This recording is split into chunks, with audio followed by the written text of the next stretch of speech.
Hello, everyone. Thank you for tuning in into BrainAura podcast session.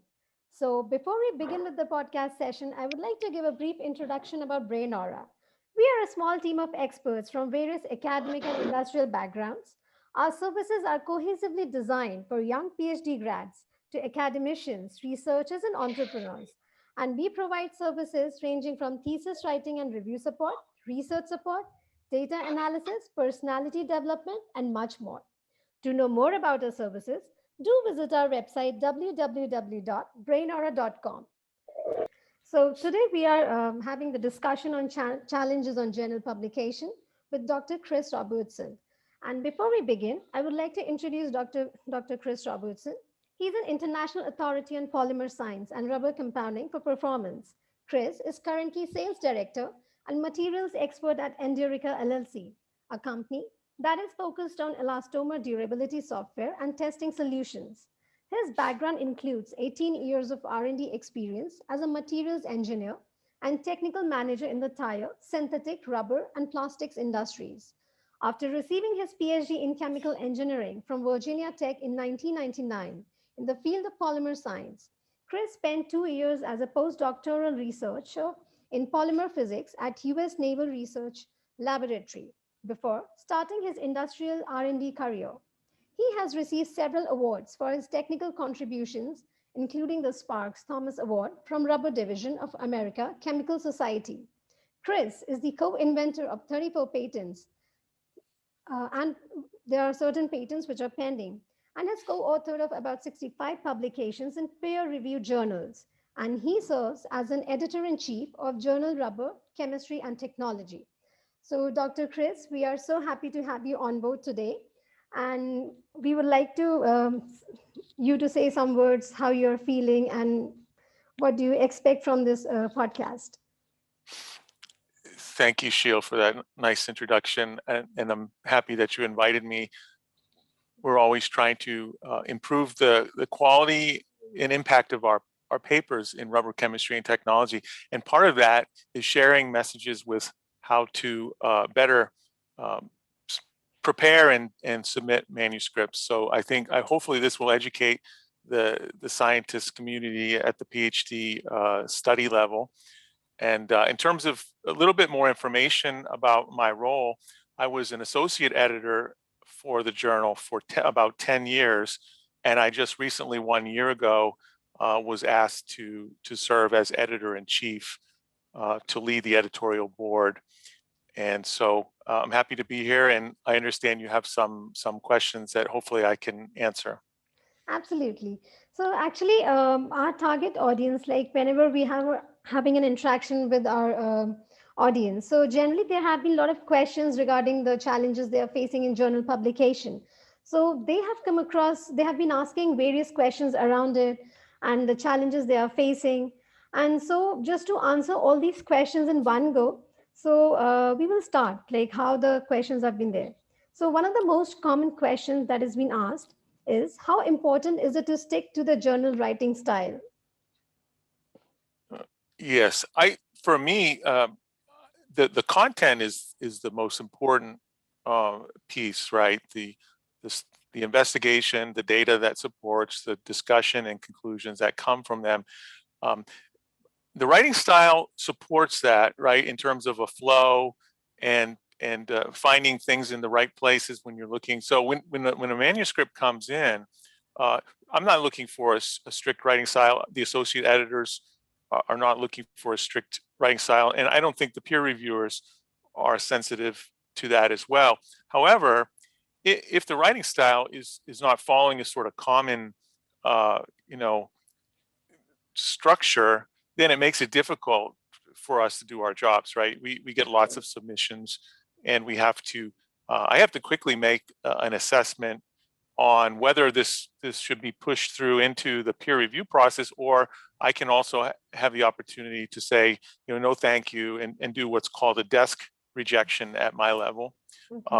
And so having the writing style follow sort of a normal structure, right, with an introduction, description of the data, and then the flow of language and discussion.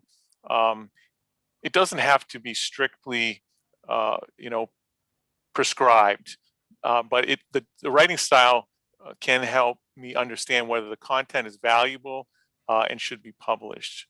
So I would say the focus should be on the content. That's the core, True. and then the writing style helps us know, whether the paper should be reviewed and then finally should be published. Okay. Yeah, I think that really makes sense because the content is the king, as they say. Right. Yes, that's right.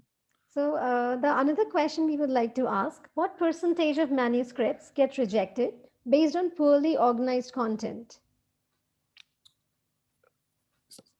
So the overall rejection rate, I haven't looked at the most recent numbers, but probably about half of the papers that Okay. that we get, maybe slightly more than that, will get rejected, either initially rejected, by myself, or after the whole peer review process, the consensus by the reviewers and the associate editor is that the paper doesn't should not be published. So about half the papers. Now, of those papers, which ones are rejected based on poorly organized content? Uh, maybe about 10%, I would say. That's probably a good estimate, Okay. where it doesn't even look like a scientific paper, right?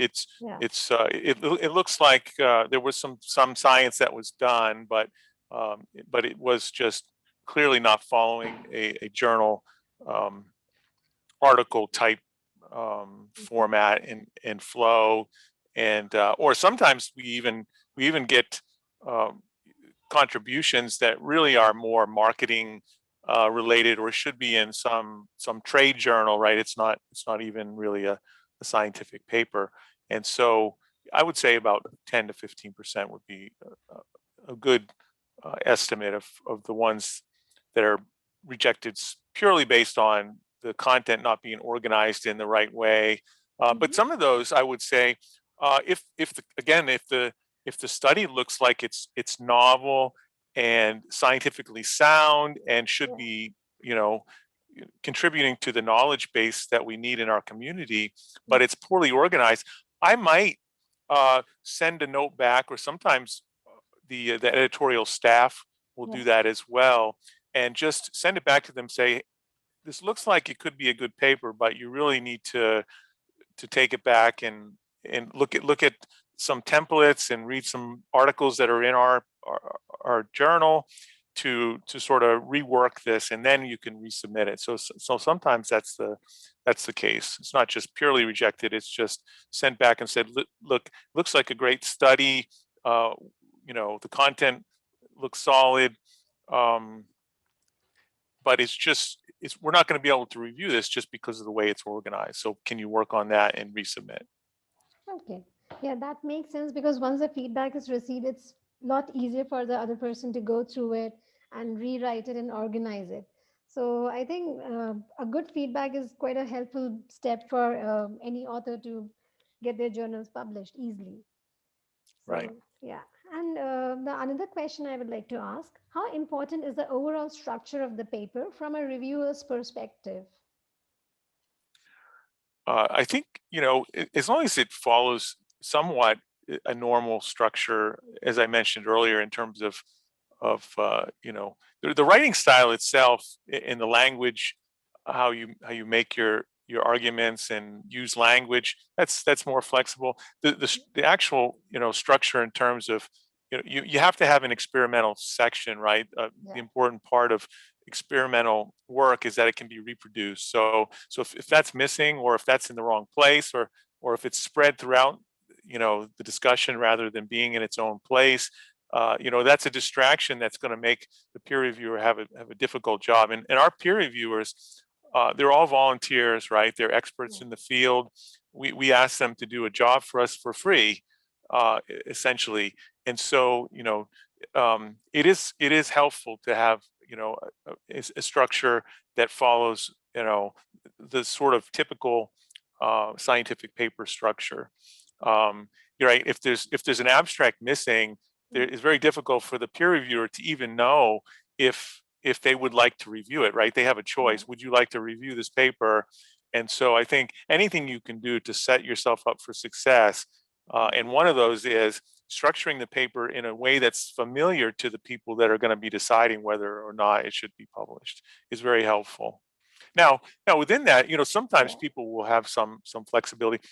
Some people like to do a results section and a separate discussion section, right? So they'll just present the data and then have a separate section. And some will group it together and have results and discussion, which is probably more common.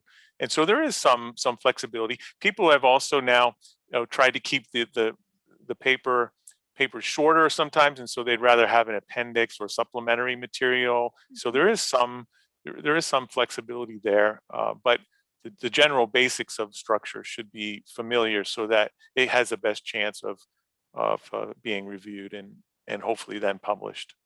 Okay. Actually, I would like to ask a question in regard with this out of curiosity. You had mentioned about the abstract. So, have you like how frequently you come across if somebody has missed out on writing the abstract or the mentioning about the appendix? Have you come across any instances where authors do that? It's very rare. Okay.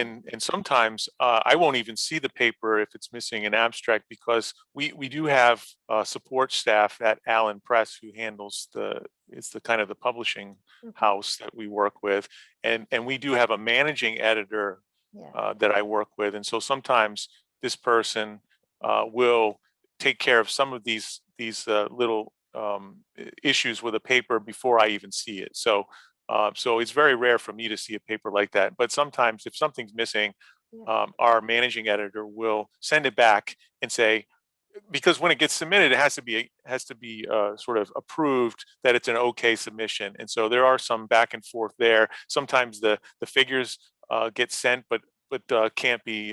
There's some issue with the file transfer or something. So a lot of those sort of logistics issues. And sometimes if an obvious piece is missing, then it will be kind of rectified before it even hits my desk.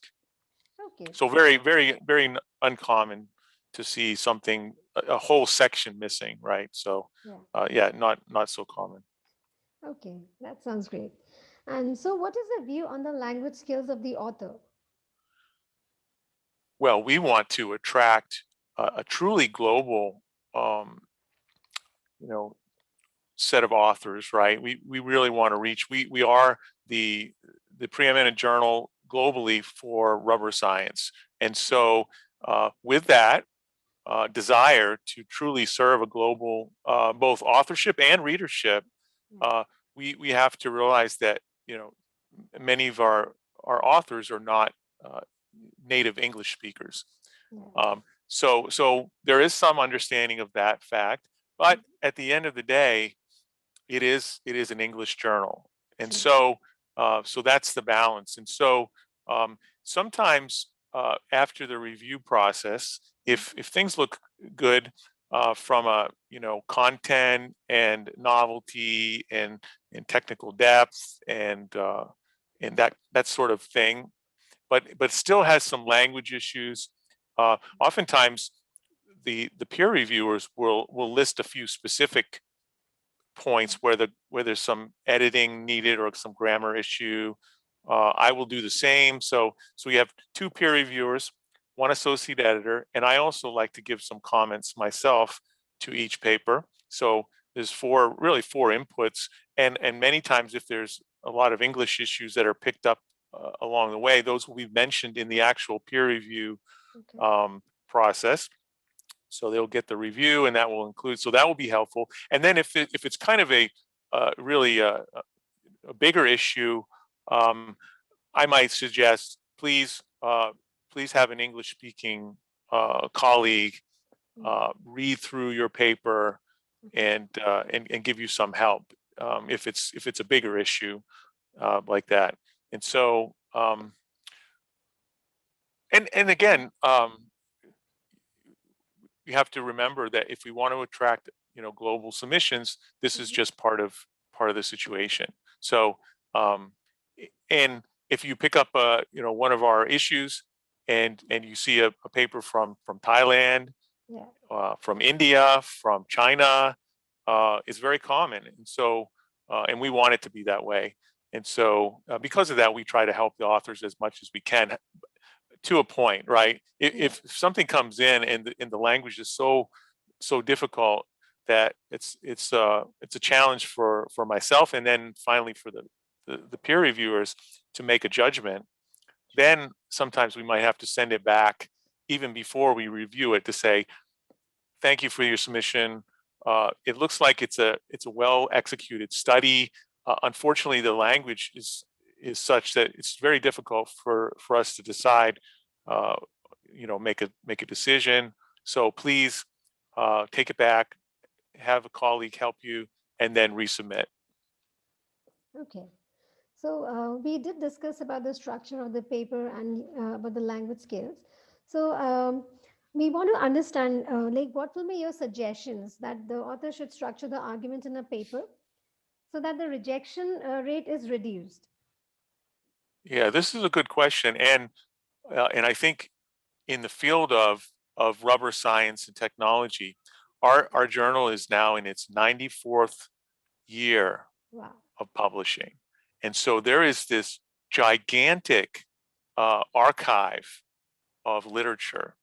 And so because of that, I think one of the things I would suggest to anyone who submits a paper when they're thinking about structuring their arguments in a paper is to make sure in the introduction you set it up so that people are aware how this stands out from that sea of scientific literature, right? Because if it's just a routine study that looks very much like something that might take place for a report inside a company, and I see that, I'm looking at that and thinking that doesn't rise to the level of something new. So what I would say is the first thing I would suggest is to make sure as the paper enters through the introduction, um, that it's very clear with some coverage of what's happened in the past and what's going to be done or described in this paper, that it's clear why this new research, why we should pay attention to this new research and not just think it's just a repeat of something that's been done before. So the first recommendation would be, make it stand out in terms of how it's different, either from this is a completely novel material, right? We have a lot of new contributions in sustainability, and or it's the data itself is sort of standard, but the interpretation is brand new, or there was some unresolved controversial understanding in either the chemistry or physics of rubber that this new study will help resolve.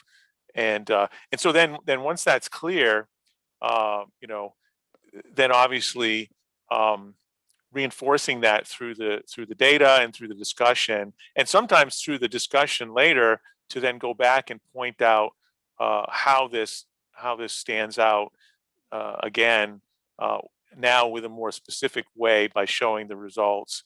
And of course, supporting all of that is, if the results are brand new, make sure that it's very clear. If it's a routine type analysis, uh, like differential scanning calorimetry, or something that's very common, there's no need to go the extra effort. But if you are now offering a brand new technique, some advanced characterization approach, or some new theoretical equations that can describe what's happening in the physics and chemistry, then you really need to step by step walk through those things. And that's a challenge sometimes for people, because they get so immersed in their research that they forget how novel it is sometimes. And so I would say, yeah. So anything that's brand new, make sure you walk it through, so that it's very clear, what's happening, and then at the end, give some final comments and conclusions, right, that sort of tie everything together and are different from the abstract, right? Sometimes we Yeah. see conclusion is just almost a repeat of the abstract, but really they have different functions. So I think the conclusions, there's an opportunity also to say what's next, right? So it's kind of how this could be continued, and some additional thoughts along those lines. Okay. Yeah, that's true. So, another thing that we have observed is even the reviewers have shared their comments uh, whenever the manuscripts are rejected. But still, those comments are not resolved completely, which lands the manuscript again to the rejection pile. So, what you would like to tell our audience about this? Like how important it is to fix the comments of the reviewers before they submit the manuscript again. Yeah, this is an excellent question. So we try to set the authors up for success in this way.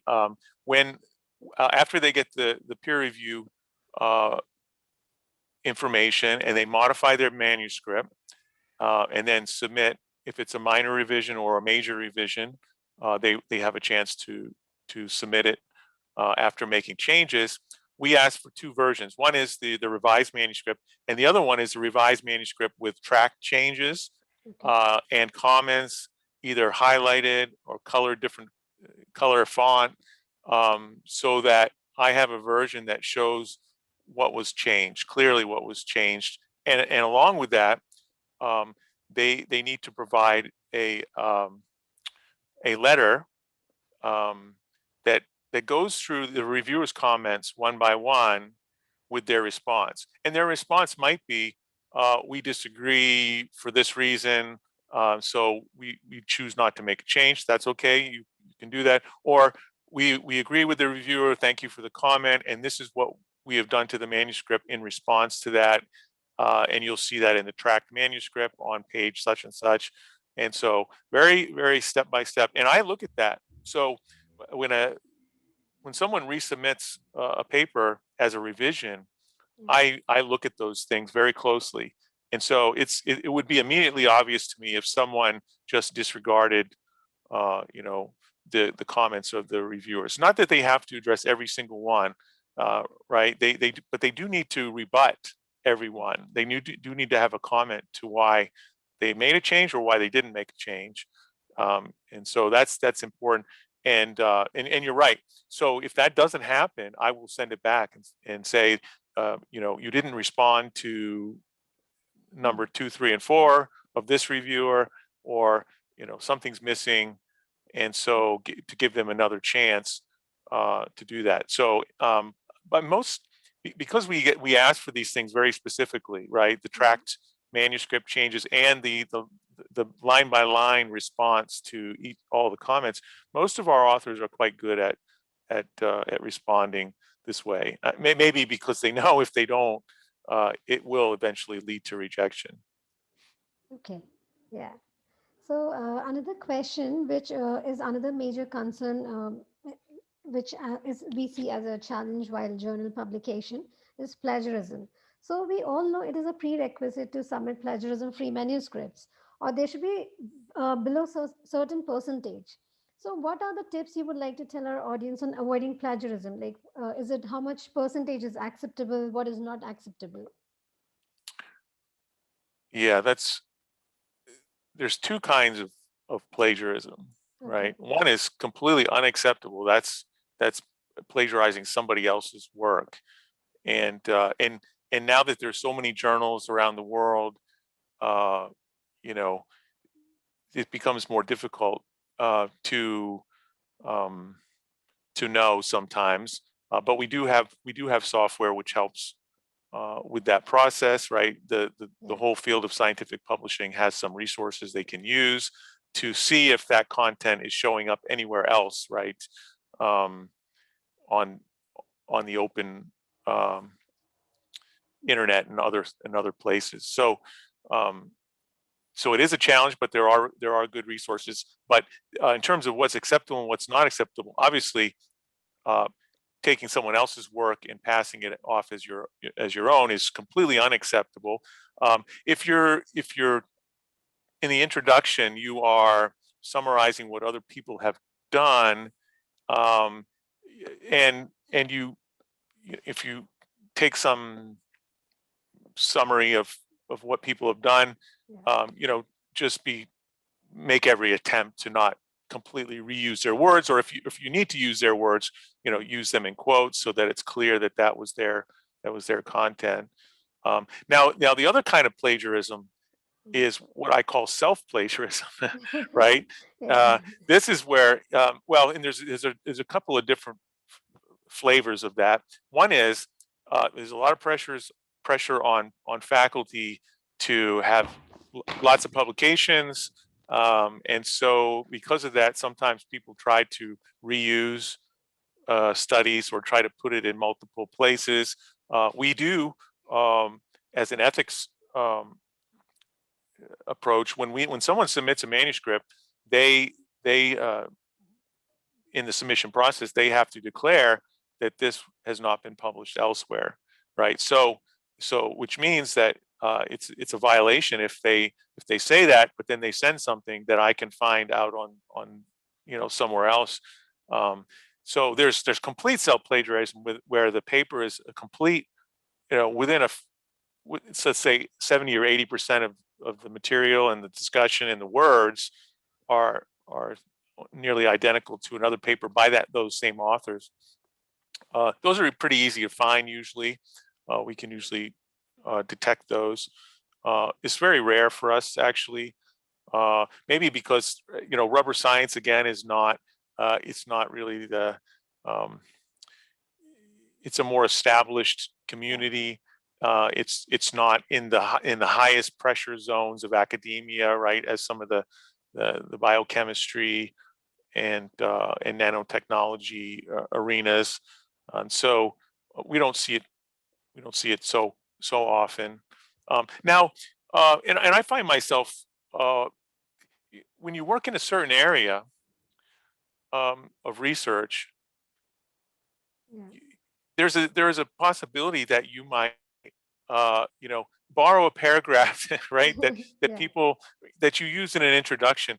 That kind of self-plagiarism. Mhm. I would just say make an effort to change it and to reword it. Okay. But some things are just kind of boilerplate, right? If you're doing an introduction for a paper uh, about the pain effect in rubber, there is some common discussion and references maybe that you've used in other papers.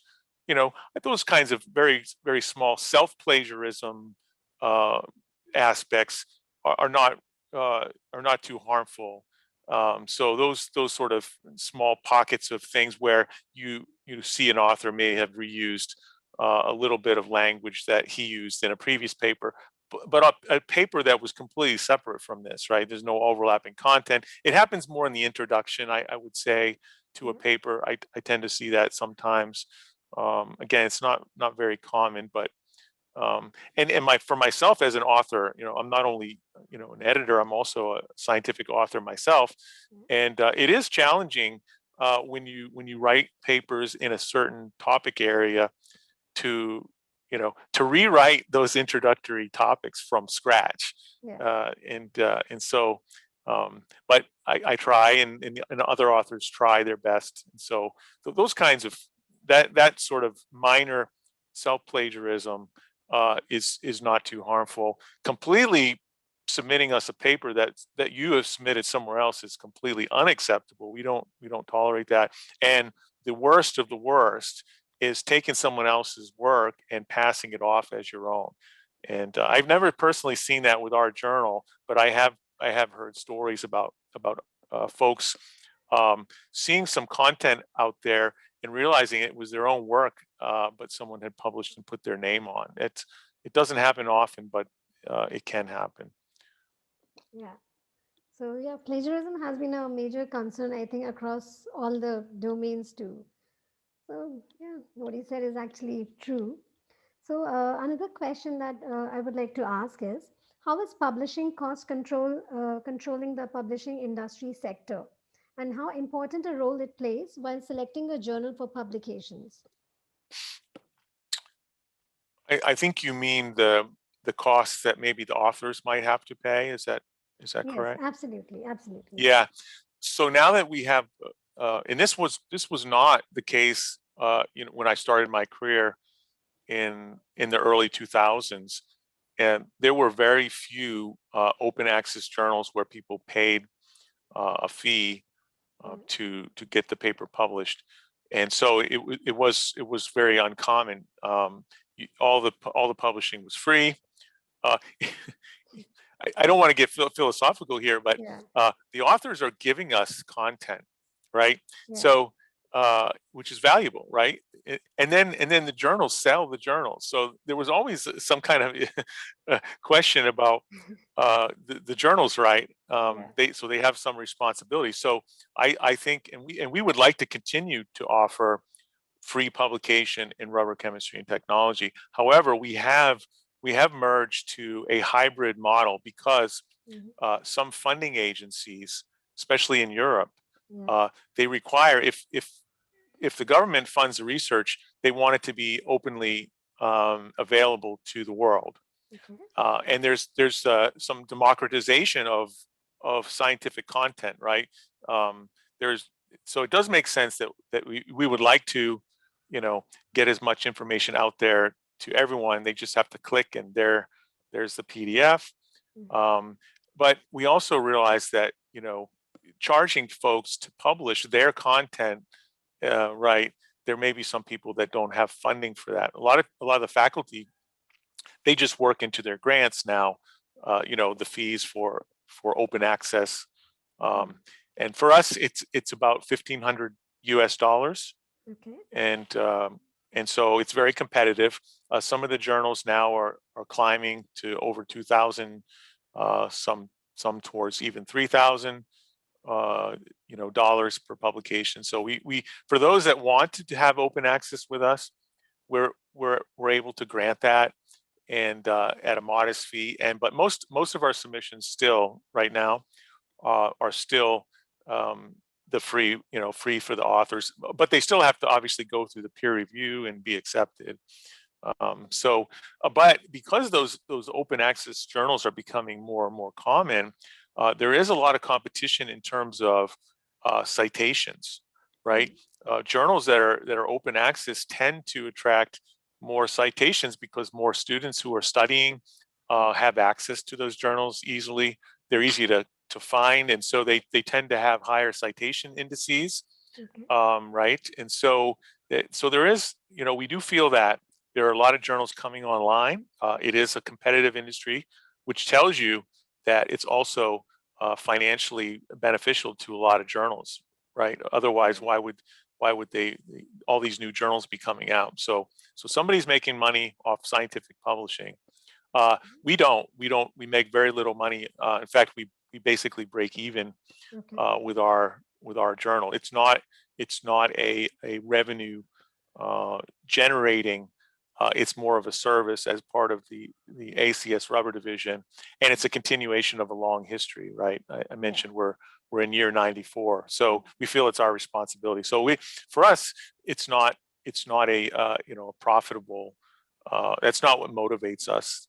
Journal profits is not part of our thinking, but impact factor is part of our thinking, and we are always trying to improve the impact of our journals. So we do uh, face the competition landscape coming from these open access journals, and that is why we opened up this hybrid option. So when a paper gets accepted, Yeah. in the acceptance letter, congratulations, your paper's been accepted.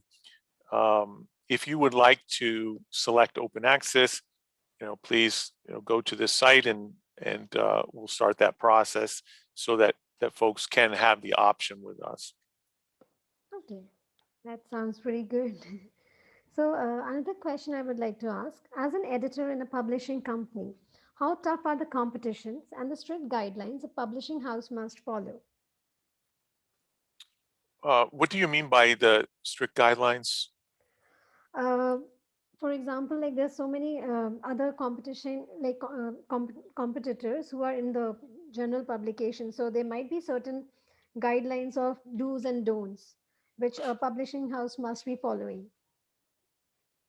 Yeah, I mean, obviously, we have to be always follow ethics, Yeah. scientific publishing ethics, meaning in this in a competitive world, there may be a temptation to, if someone who is a well-known author, and that their paper is going to be maybe highly regarded, or their papers in the past have been highly regarded, there would be a temptation to speed up or somehow short circuit the review process, right, to get that paper published quickly. But we have to always get two reviewers, make sure that the process is followed, and in terms of giving a real peer review process for every single paper, and not try to change the process so that you can attract uh, you know sort of high profile author or some high profile content to be more competitive. So I think that would be the main guiding principle related to that sort of thing. Okay. So, yeah, like it has been a very interactive session on this regard. So, I would like to also ask one last question on this. So, any advice from your experience or anything like that, or any other feedback that in general you would like to share with our audience? I think one of the most important decisions that can be made when you're thinking about sending your paper to a journal is to really understand the scope of that journal, and to go and read some of the recent papers that are in the journal, to see if your paper fits in that world. Because uh, sometimes we see submissions that would be better served maybe going to another journal. And a clue to me, a quick clue that I look for when someone sends a paper to me is I will immediately go to uh, the references, the Yeah. bibliography at the end, Okay. and look, are there any rubber chemistry and technology papers cited? Yeah. With 94 years of publication and about 50 papers every year, plus or Mhm. minus, uh, there's a lot of content out there. Yes. And so if your Yes. journal, it fits, if your paper fits our journal, it would be very unlikely that you wouldn't have cited at least one paper, in your references. So it's kind of a red flag to me if someone sends a paper and it doesn't reference any previous work in rubber chemistry and technology, given that huge archive that we have. Yeah. And so it's not a must. It's not a Mm. prerequisite for us to consider a paper, but Yeah. it is a clue for me to then think about, does this paper really fit our journal? Sometimes yes, and they weren't aware of some things, or that it was so brand new, right? The research was so cutting edge that previous archive wasn't relevant. So there are cases like that, but I think my only suggestion is your chances of success is the best when you send the the, the paper to the right journal that fits. And then the other suggestion I would also say is, based on that same philosophy, you want your readership, and the place that you put the journal, the place where folks that are interested in what you've done will naturally sort of read that. And so don't be so lured by the highest impact factor and all of those kind of uh, you know details of a journal. More important is putting your paper in a place that it will be read by the peers that you want to see your work, right? Yes. And I think that's my main suggestion. I think this is quite helpful because these are so many challenges our audience have been, facing and have been asking us. And I think, Dr. Chris, it has been such a nice, like talking to you, and I'm sure our audience have learned a lot today. And to our audience also, I'm extremely thankful to each and every one of you for listening to this podcast session today. And I'm sure a lot of your questions have been answered. And if in case you still have any questions, so you can always mention it in our comment section, or you can send us an email at info@brainaura.com. And Dr. Chris, once again, thank you so much. I actually learned a lot today from you regarding the journal publication. Thank you, Sheil, and to all the listeners. If you're in the sciences and you're studying hard and you're working towards your PhD, uh, keep working. It gets better. Your rewards will come if you're diligent. And I think importantly, if you like what you're doing, right? The best thing that you can do as a scientist is enjoy it. And almost, I look back at my career and it's almost like it was a career and a hobby at the same time. And if you can find an area, especially in research, that's a career and a hobby at the same time, I would recommend that. Wow, these are amazing words. Thank you so much. So, once again, hope we will catch up soon again. So, and to our audience, stay tuned for this. We will be bringing another session on the questions you have been asking. So, thank you and have a good night. Thanks.